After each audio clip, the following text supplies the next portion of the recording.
Thor, mind you, a South Sudanese name. Is it? Yeah. Is it? Yeah. I didn't know that. Thor is a South Sudanese. Does it have a meaning? Of course, every name has a meaning. I don't want to butcher it by saying the wrong thing. But We'll find out. We'll find out. We'll ask Mama. Yeah, Thor is in South Sudan. Thor is a name that's given to boys, Oh wow. men. Oh wow. Yeah. Does it have the same connotation, like powerful type of connotation? yeah, without a doubt. My next son might You know, as be Thor. Africans, we're not going to give our children big names. Right? I'll call you Mosquito. No. How? Call you conqueror Exactly. of this world. The emperor, the conqueror, the champion, the lion, the sea. Hey, shabu, shabu. So.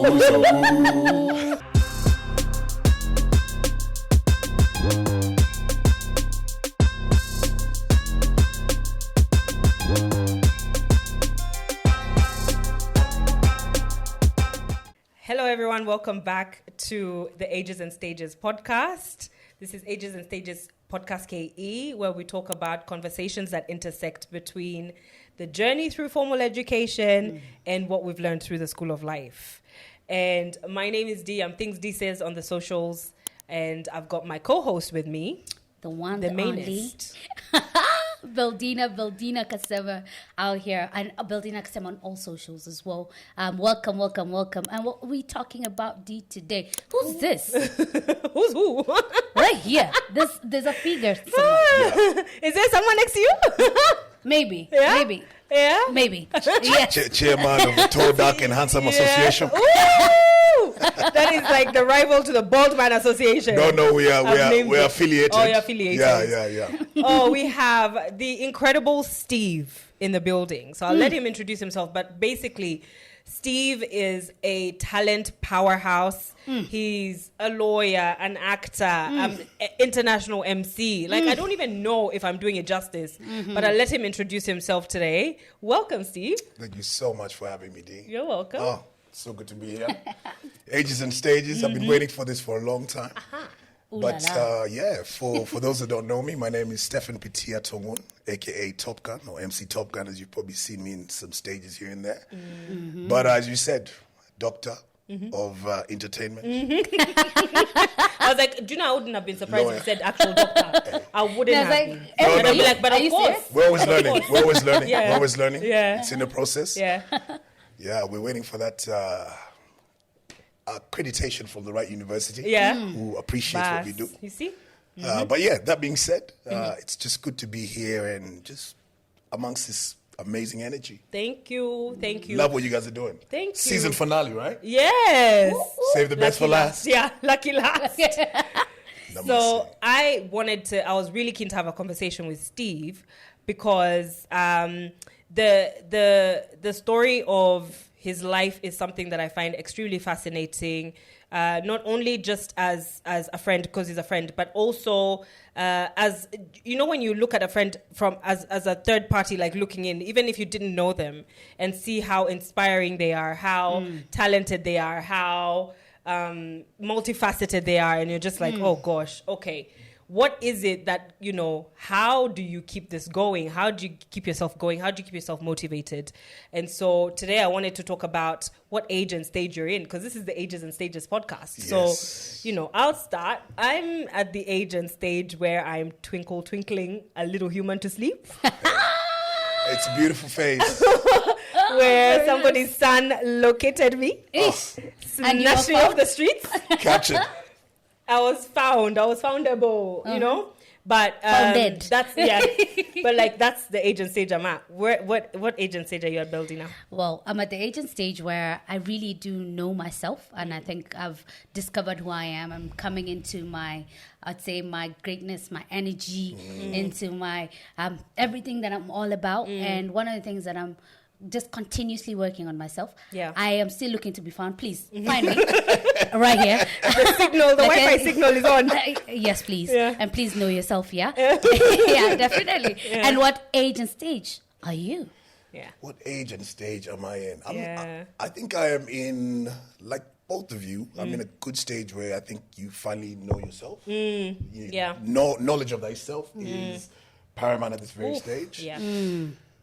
Most importantly, I think also just learning more about my energy and what I'm able to bring to whatever table. Oh, wow. Right? So Yeah. for me, it's more like I'm at the age and stage where I know who I am. I know the energy I bring. Because energy is the new currency now, by Yeah, the way. it is. So I'm really sort of focusing on self-discovery on Yeah. a deeper level. Yeah. It's good to be home because obviously being away from Africa for the last 24 years. 24. 24. Mad. Yeah. I mean, I've been coming in and out, but then I haven't really been here for an extended period of time. So Yeah. I'm at that stage in my life where, I'm yearning for home. I'm homesick. Ooh, I know all about that stage. Yeah, I know. We've spoken so much about Yeah, it. yeah. Unlike you, I don't want to be snagged quite yet. It happens. it You'll happens. be the one doing the snatching. No, that's fair enough. Yeah. The main thing is to come home. Yeah. And just to make sure, everything is happening. Everything is good. Yeah. Okay. So, can you take us back to 10-year-old Steve? Where were you? What stage were you at in terms of life? Like, what was life looking like for 10-year-old Steve? Wow. 10-year-old Steve. 10-year-old Steve was that's standard 5 at St. Hannah's Preparatory College. At the time, I was still living in Kibera, Olympic Kibera. Yeah. Shout out to Watua Kibera. Yeah. What's Olympic Kibera? Like Olympic. a section of Kibera that's Yeah, called a Olympic? section of Kibera. Oh, they have different. Yeah, so Kibera it's obviously, one of the biggest slums out there, but there's so Yeah. many different sections. You have, Makina, you have Karanja Road, you have I'm learning today. You have Fort Jesus, you have Ayani. You're for Jesus. You have Sabas. So if you're not careful, you can put the wrong for Jesus on the map. You can get lost. Kibera, it's a whole other world in there. Let me tell you. Let me tell you. Right. Okay. Do you know what? I didn't know all of this. This is today I'm learning for the first time. There you go. That's a shame. I need to go on a Kibera tour with you and You should. Yeah, my come. husband and my son and We'll all go. other We'll go. bodyguards. We'll go. The main thing is 10-year-old Steve then was very inquisitive. I grew up in an environment where it was like, as kids, we were like free-range kids. Like we'd leave the house in the morning, Grass-fed. come back maybe lunchtime. Yeah. If not, just continue the adventures. That's mainly on holidays when we didn't have school per se. But it was a bittersweet time for me, to be honest. Because I was in St. Hannah's, a private school. Most of my friends were in Olympic Kibera. Number So one that's school the at the time. juxtaposition of literally. Completely. Yeah. So like I was that kid Yeah. who the school bus would pick at like 6 a.m. Right? Yeah. What? Yeah. Because obviously we're the first ones to get picked up and Yeah. usually the last ones to get dropped Yeah. off, right? So all these kids used to see me as like the spoiled one. Yeah. And it transcended even into the house, obviously, because most of my siblings were in Olympic. Doing amazing, by the way. Oh, wait, hang on. So your siblings are in Olympic Kibera in school. You're in St. Hannah's. For some Explain. reason, my parents How thought- does that come to be? coming here to Kenya as a refugee, I think my parents being so such big advocates for education. Yeah. Their thing was, let's give our kids the best that we possibly can, right? Yeah. And obviously, we came to Kenya with really just the clothes on our backs and Yeah. that's pretty much it. But Yeah. the main thing that they always stressed was education. So me being the last born, I think they were kind of like, enyewe, most of them have also been educated. Yeah. Let this one catch a bus Yeah. to school for a change. We have money remaining. I would have been What's There's the some pocket money change? remaining. What's the pocket change? If I was your sister, I would have been mad at her. Let me tell you, D, it drove like a big rift valley between us. Yeah. Is that why you say it was bittersweet? It was bittersweet, Yeah. yes. Because remember now, I'm that poor kid in a rich school who's getting bullied. And then at home, I'm You're also getting bullied for being The rich like kid in the last born. Yeah. So Yeah. that time for me was, it was bittersweet. And I remember thinking to myself, I was like, wow, I think that's when I really started praying for better days in terms of just getting out of the environment that I was in. And I feel like, when you talk about manifesting things, Yeah. I think your prayers will always be answered. So you always got to be 100%. careful what you wish for, right? 100%. So for me, it was always just like, as much as I loved it, Yeah. I also, it was like a double-edged sword. Okay. So you were already at 10 thinking, I want better for myself. Yeah. What did better look like? Like, what was that for you? Because, last borns, you have the audacity to dream. Some of us who are firstborns, we're like feeling parents. When your mom is not there and your brother hasn't showered, it's like, why hasn't he showered? I'm like, my friend, I'm also a child. He went to shower. So, at 10... Like, okay, so you're starting to dream, you're starting to want better for yourself. What did better look like at 10 for you? Like, what did you want to be when you grew up? Do you know, like, to be honest, I think at 10, I really wanted to escape. I remember I was one of those kids, because of the heat at home and school, so many times I remember just packing my bags, thinking, this is it. I'm leaving now. I'm out of here. And I can remember a couple of times, I think my sisters or some of my siblings caught me and they were just like, but I remember just that longing for something different. Yeah. But the best thing about my childhood at that time, to be honest, I had the best friends. I think we had such a clique because most of us really grew up together. Yeah. So like some of my friends like Roberts, like Kamau, shout out to you guys, you know who you are. Just kids of the neighborhood. We were both, like all of us were born around that 87, 88, 89, 90s, yeah, so you're like a same Rika. We were gang. Like we did everything together. Guano, what, adventures. It was, it was on. Yeah. So that kind of kept me really grounded. And the best thing about it is at that age, like we were allowed to be kids. We played a lot. Yeah. We were allowed to sort of just be kids. Yeah. Scouts was big in my life at that time as well. That was pretty much the only thing that kind of gave me some sense of, how do I put it? Sense of power. Being a scout, eh? Being a scout. Was it the uniform? Oh man, it was the uniform.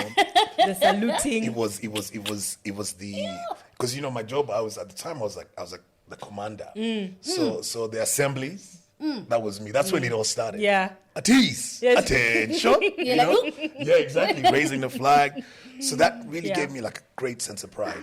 And then there was also moments where we'd go camping, rolling camp. Where you kind of, your leadership kind of gets, tested a little bit. Yeah. But all those things, I think, they're the things that sort of distracted me from the reality that I was in. Okay. Because you can imagine, living in Kibera. Kibera is one of those places. At the time, it was a lot more beautiful than it is now, don't get me wrong. But the truth about, like, when you see so much hardship around you, like, you're very content with what you have. You know what I mean? We didn't have everything, but because we saw so many other people with nothing, it really humbled you. Yeah. So I was in that stage of my life also where it was kind of like, be real with yourself, You're eating every day. Yeah. You have a place, roof over your head. You have a bus that picks you up. Every day. Even though you're on it for like 2 hours, or 3 hours, 4 hours a day. These are privileges that at the time many kids didn't really have. Yeah. Okay. And then now, you're dreaming of a better life. You're there busy threatening to escape home every now and then.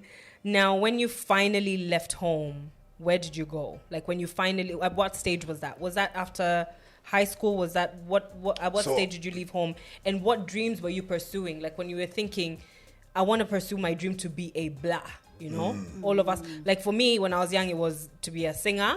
Yeah. And then that evolved to a media personality. As you can see, none of those. Never say on my never. CV. Never say never. Yet on my CV, we're still growing. Yeah, but for you, what was the dream? What were you chasing?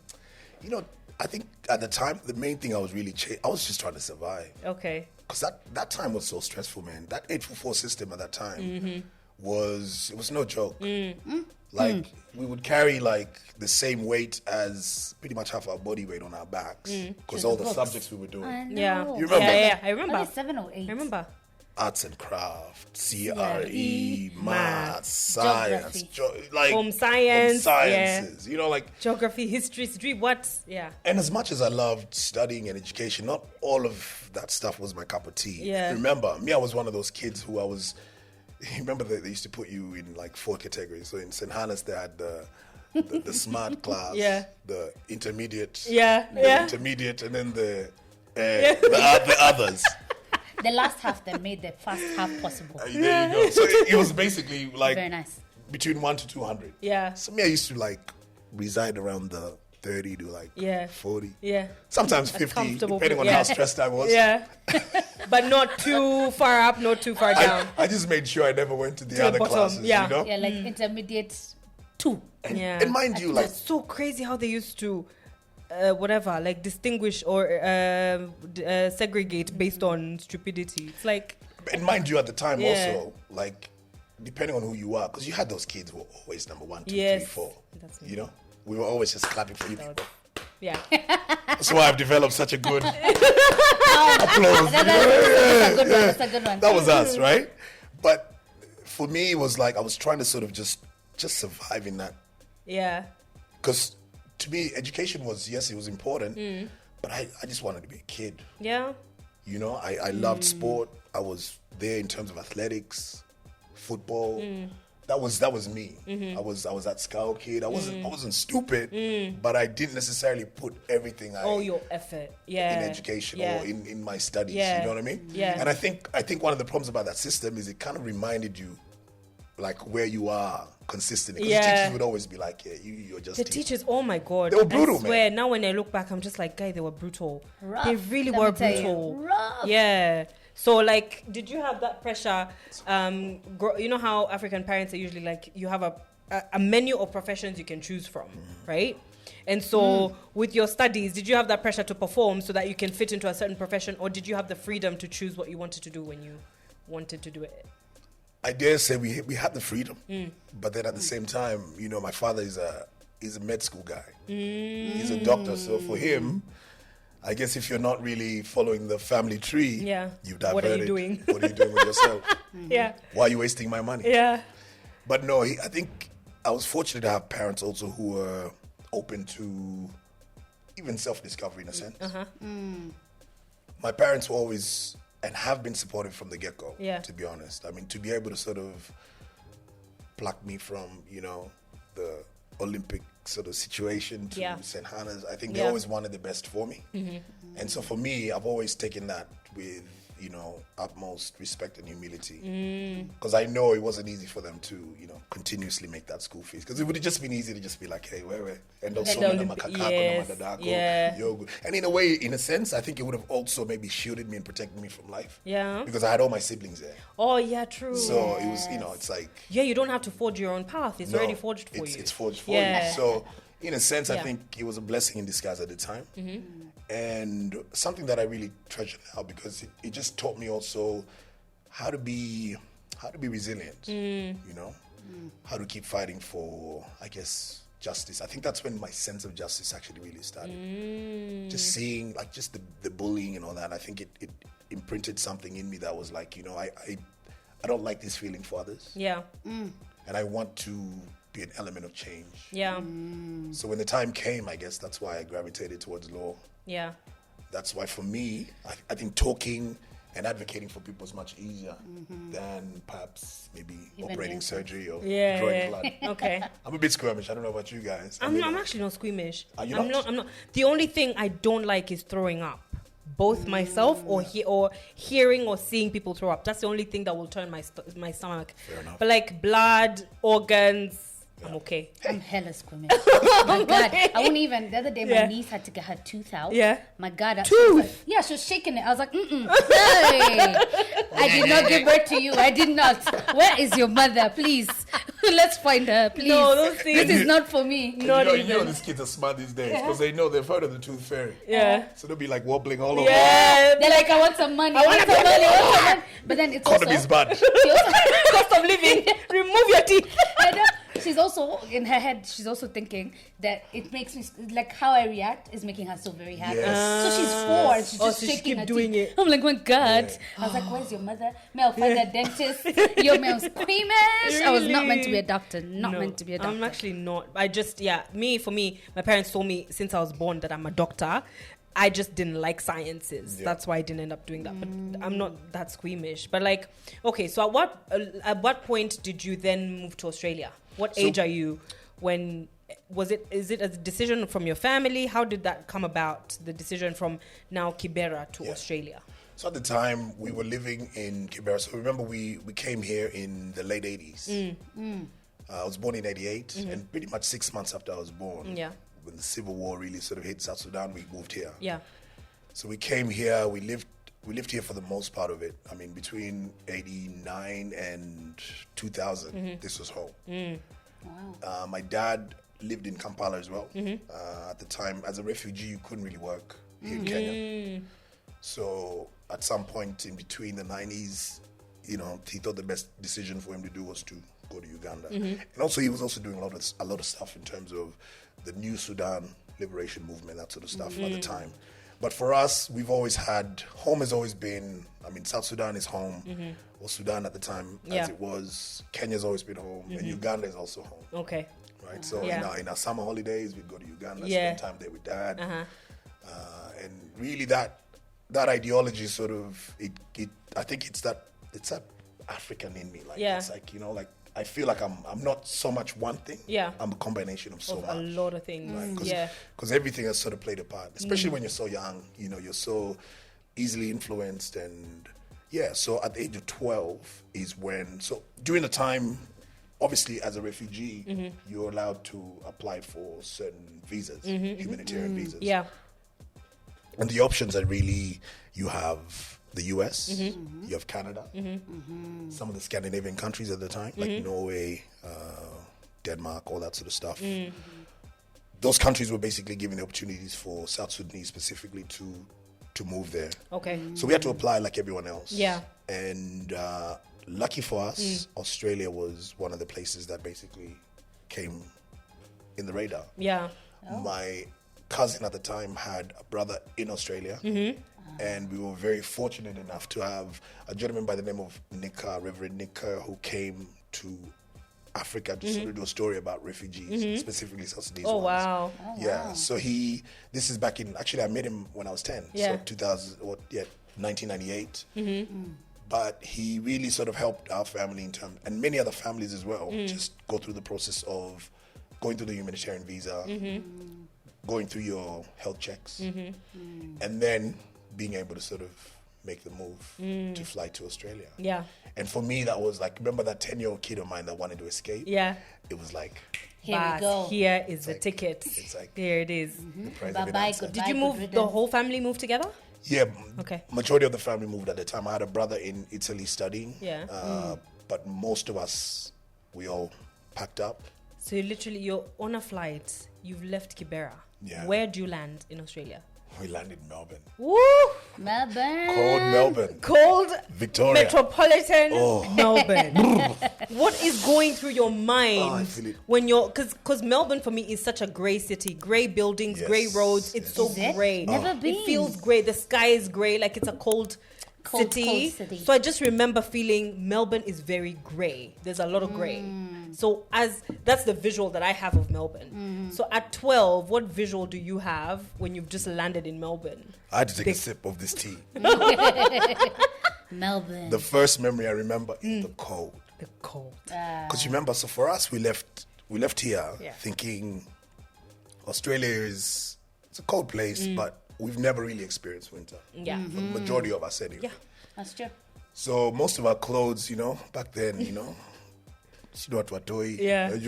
have the jumpers, but basic, the cold just goes right through it. Yeah. Oh my God. When we got to Melbourne Airport, Yeah.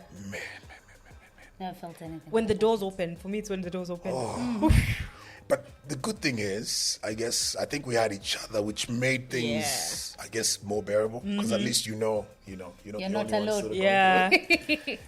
But we arrived in Melbourne, I think it was like 1 a.m.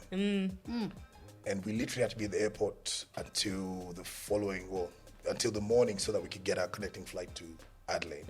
Back then it was Ansett. Yeah. Because Adelaide is about an hour and a half flight from Melbourne. Yeah.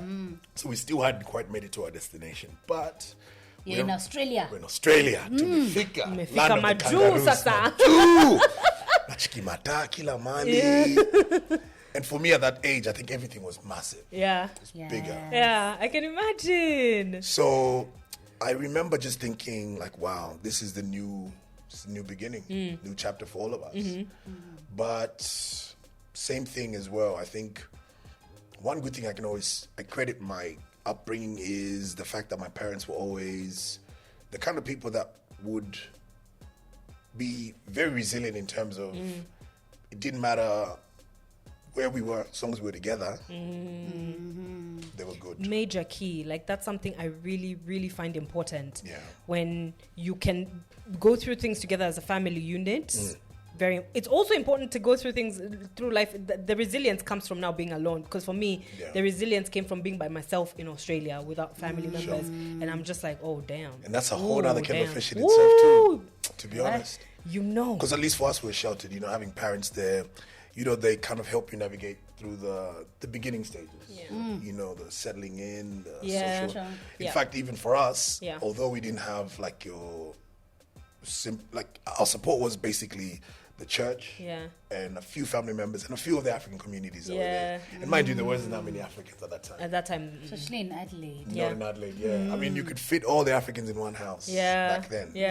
So it was like a really nice sort of community. I mean, it was nice and cozy, and you felt like you were home. Supported, And the best thing about it is, to be honest, at that time, no one really looked at each other like you're from Sudan or you're from here, or from Kenya.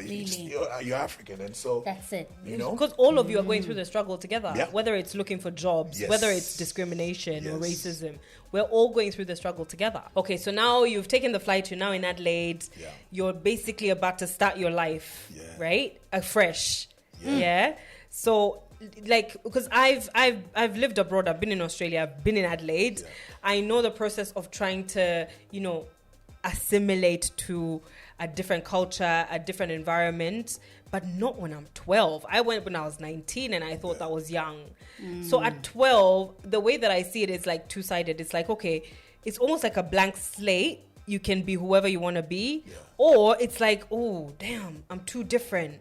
Which one was it for you? Which one? It's good. It's good point. It was a combination of both, for sure. Okay. Because remember, for me, I was a kid that wanted to escape. So I was open to, like, give me new experiences. Give me new experiences. Anytime. You know? The one thing I miss my friends, but I was like, you know, let's make some more new friends. You know? Can't be that bad. Can't be that hard. But at the same time, you also had those challenges of trying to basically navigate through this new environment.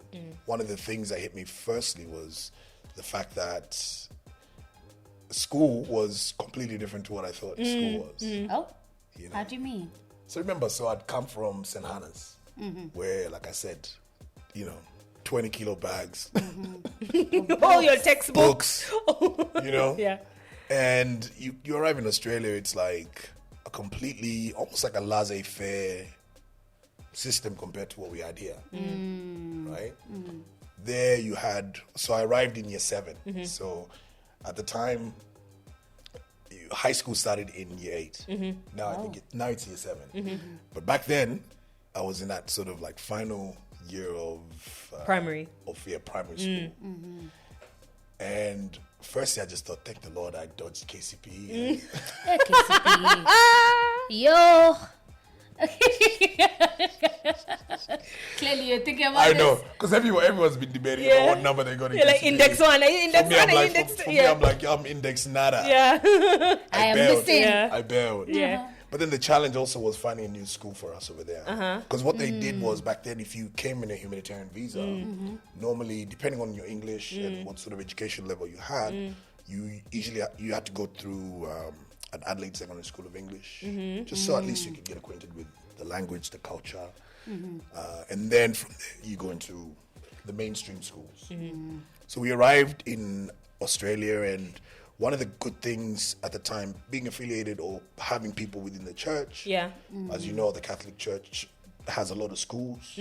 Christian Brothers College was one of the main options that we had. So it was either Christian Brothers College or Blackfriars. And because CBC was in the city, it made more sense for us to just have a central place. So we had the interviews. We went to see Brother Cronin at the time. And, you know, he sat us down, had a conversation with us. It was me and my brother at the time. And I guess for him, it was really just trying to gauge how we were, what our communicate, communicate, that sort of stuff. And, oh and behold, once we finished the conversation, you know, we got ourselves a position, our scholarship, at CBC. It was a subsidized scholarship, so you still had to pay, something, but not as much, not to the same amount as the full fees. Fees. So we were completely grateful for that. My sister at the time went to Loreto. And I think for us, it was kind of like, so for my sister, I can imagine it being so much more of a shock because she's literally the only African who's ever been at that school at that time. I just can't imagine. Because, like, that would have been, for me, like, 7 years before I came. Yeah. Already at 19, like I was telling Beldina, when I saw a black person on the street, I'd be like, Yeah, you get excited. yeah. My brother. Yeah, like, welcome. I can't imagine at age 12 Yeah. entering a classroom and everyone being like, looking different from me. You know, one good thing is, so there were a few Africans at the school at the time, and that helped a lot because, one, you also felt like, I'm here to represent. Yeah. You know, I need to show them that Africans, for What we're instance, about. yeah, we're hardworking and more, and at the same time, Smart. the moment I enrolled in school, you Yeah. can imagine the sports teacher was right up my Yeah. alley. Yeah. I remember Is that this guy what called sports Mr. you Yeah. play? Mr. Basketball. Mr. Yeah. Butfield. Yeah. Mr. What? His name is Mr. Butfield. Butfield. Butfield, what a legend. But But What unfortunate name. Butfield. Brilliant human, I guess. no, look, it's got the field in there. Yeah, you it's got know? the field in You work there. your butt off in the field. The field, Mr. Butfield, yeah. shout out to you, my friend. But Mr. Butfield was one of those guys. He's such a passionate guy in terms of sports. And man, the moment he saw me, he completely embraced me. He Yeah. was like, "Yeah, Stephen Tongun, how you going? Good to see you, mate. Yeah. Oh, so heard you come from Kenya. Yeah. Must be a good runner. Good runner. What do you reckon? Cross country, cricket." Sign him up for Man. everything. And that's the thing. So I remember at the time, the conversation I had with him went so fast. You know, Aussies, you speak real quick. You know, get if you lose, It's the accent Yeah. for me. oh, it's accent. Yeah. But it's the timing. Like, I remember sitting there just looking at Mr. Butfield, and I was just watching his lips moving. Yeah. He was saying all these things, and I Yeah. could just hear, you know, marathon, you know, Yeah. sport, soccer, you know, and I remember just saying yes, yes. Yeah. By the time the conversation finished, I signed up for every sport. Amen. And that was it. That was Yeah. for me. That was like I'm taking everything, like with All the opportunities. all of them, because Yes. you know, never had as many here. Yeah. So why not? Why not? Yeah. So now, 2022, Yeah, you're on a red carpet in Hollywood. Was it Hollywood? it was in. We had the premiere in Sydney. Yeah. We had another one in New York. Yeah. I think I'm talking about the New York New York, one. yeah, New You're on a York. red carpet Yeah. with Chris Hemsworth. That was in Sydney. That was He Sydney. didn't make it to New York, but yeah, we were together okay. in Sydney. Yeah. I mean, can you just tell me, like, in terms of when you go back and you audit your wildest dreams, Yeah. did you ever think you'd be on a red carpet with arguably one of Australia's biggest movie stars? Yeah. The world. to And be the world honest. as Yeah. well. And He's Chris up Hemsworth. there. He's up there. Yeah. But like, Miles Teller. how... Jurnee. Tell me what's going on in your mind at that time, because I remember watching it on my phone and I'm just like, what am I seeing? What is this? It's true. It's one of those moments. I think it's a pinch yourself moment. But for me, at the same time, it was almost like, because I'd done so much work to get to where I was at that time. And just to backtrack, just for the sake of our viewers, our listeners, I'm talking about one of the Netflix movies that Steve has featured in. Spiderhead. Spiderhead. And if you haven't watched it, please do. The opening scene is mad, Check right? it out. But now you're a Netflix star. Yeah. And you're on a red carpet with Hollywood stars. Yeah. What's going through your mind? Are you even present in that moment, or are you having an out-of-body experience? You have to be present. Yeah. You have to be present. Yeah. For me, it was like, it was so many emotions in one. But the best thing I could say about the experience was I was there to do it with mom. Oh, You're wow. with your mom? I was Oh, with my mom. wow. I was with my How mom. was Yeah. she like in such a situation? Mom stole the show. What's she wearing? First of all, let's start from So that. yeah, so mom, Yeah. get this. So mom, Yeah. my mom, she doesn't take red carpets lightly. Yeah.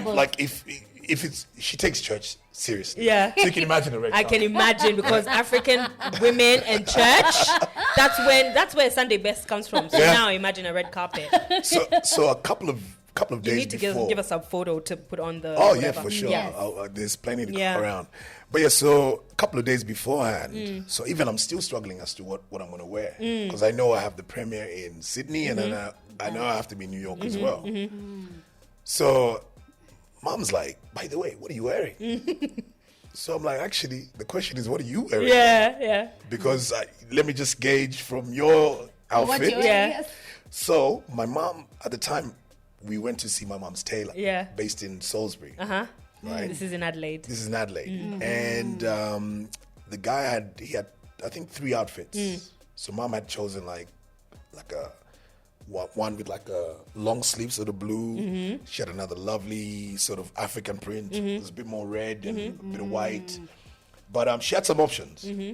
So I get there and I'm looking, and sure enough, not only did I find an outfit for myself, but I was able to sort of make sure it coordinated with Mom's outfit. mom's as well. Listen. And that's heaven sent. Because had I not gone with her to the tailor, I wouldn't have found the other suits that I Oh wore. yeah, true. Yeah. Yeah. So you would have just done your own thing, and then she. Because it was almost like, so we got there, Yeah. and then the guy was taking the measurements. Yeah. My mom was obviously complaining because this is not what I asked Yeah. for. You know how it is. I know. So I know. while they're having those conversations, Yeah. me, I'm looking at the suits, and I saw 2 suit jackets Yeah. that I liked, and I tried them on, and I Yeah. was like, this is it. Yeah. One of them was like a tux sort of slide, Like a over breast kind like of. over breast, Yes, exactly. kind of thing. But the print on it is just what drew me to it. It's Yeah. very chic, but it's also classy, but it has some culture to it. It's like, culture plus Like class. Hollywood. And Here's I'm the all about African that. sauce. Because that's the idea. Because also Yeah. for me, it was like, because mind you, I'd missed a few red carpets thanks to COVID, right? So, had COVID not happened, we would have had red carpet for Never Too Late, Yeah. Escape from Pretoria, Yeah. Stateless. Yeah. the TV series. Yeah. Love Escape from Pretoria. Pretoria, yeah. Yeah. So, for me, it was bittersweet because I was like, at least I get this opportunity to Show up. show up. dress up. Yeah. know. Like so for me, I would imagine, I think for me, when I have moments where it's like pinch me, Yeah. either when I go to bed or maybe before the event, I'm just like, what is life? I know. What is so at what point did that hit you, that thing for It hit me. is this life? It really hit when me and my mom went back to our hotel rooms. And I was just sitting there with her having a drink. Because mind you, we tore it up at the after party. Oh, I love your mom. For the record, Yeah. Love. the Tonguns know how to party. We will make sure Yeah. everyone has left Yeah. before we leave. Mom partied to the wee hours of the morning with me. Really? That's a Yeah. rider. Celebration. Oh, we celebrated. Yeah. And I remember us sitting in a hotel. I'm there, my bow tie You sort of can hanging on the loosen your side. yeah. And we're just talking about life. And I was talking to my mom specifically about like just how honored I am to have her there. But at the same time, like how far we've been able to come as a Yeah. family. Yeah.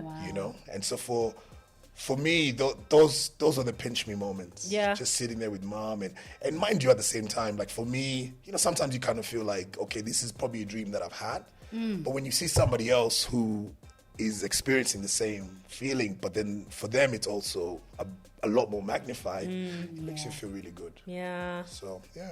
God damn. Amazing. And okay, so we remember when we were talking about this earlier, and Beldina was kind of touching on what it's like to be on set, because we were talking about being on this set. Yeah. But I mean, a movie production, a Netflix movie production is a production. Yeah. So we wanted to talk a bit about that. What did you want to talk about, Beldina? I think half the things I want to ask is, first of all, how do you not fan out when you meet someone who's been like an idol? Like, how do you dear. not start screaming My and be dear. like, when you're meant to be working? You have to be professional. I don't know how professional I'd be. You're like, You they're have to be stalking their professional. trailer. No, Taking pictures. You're like, I was here. Yeah. I was here. like of course you have your fan moments. Yeah. But I think half the time you're really just thinking about the task at hand, right? Because the truth is, Yeah. when you're forced to be amongst the greats or the people who are doing it on a daily basis, and Yeah. and by all means, they're the superstars. Yeah. You also want to lift your Game. That's true. Right. So for me, it was always about. I enjoy working with any professional just because I know not only can they make me better, but I can also make them better. I can like also, you can bounce off of each other. and that's the. I guess that's really the premise of a good cast. You really want a cast that makes each other better. Sure. You know, Enhances each other. Because the whole point is, you know, we're there to tell story. The synergy is so important. Synergy, and yeah. the energy. Yeah. Energy is I the see new that. currency, right? So you if you go in there and you're just on like some. Can I take photos? Then you lose the professionalism. You're like, So you're always like managing your But not only that, because even I'd be thinking, yo, we got time. but there's time for that though. Yeah. At the same time, right? Yeah. that's true. You know, I had moments where I was sitting there with Chris, having a yarn, and you know, talking about so many This is different Chris things. Hemsworth, by the way. Industry, Their first name basis. you know, same thing with Miles Teller. And one thing about those guys is they're very open and very willing and giving Yeah. towards the right energy and the right people who are sort of around them, right? Pretty cool. Yeah. That's really, really And I cool. think, honestly, that's really what the industry should be always about. Yeah. It's not really about the fame Yeah. as such. I think it's a lot more to do with the working culture. You know, making everyone feel equal, making everyone feel important, because every one of us on that set has a job to do. Has a role. Right? And without each other, Yeah. nothing can really happen. Yeah. So Doesn't really work. yeah, so it's really having that mentality of, you know, I'm a team player. I'm here to carry my load, but at Yeah. the same time, I'm here to help everybody else, you know, achieve the final product. I think that's a good mentality to have as well, because it's literally the definition of teamwork. Yeah. You all have to come together to get this thing done and produce a good movie or series or whatever. Yeah.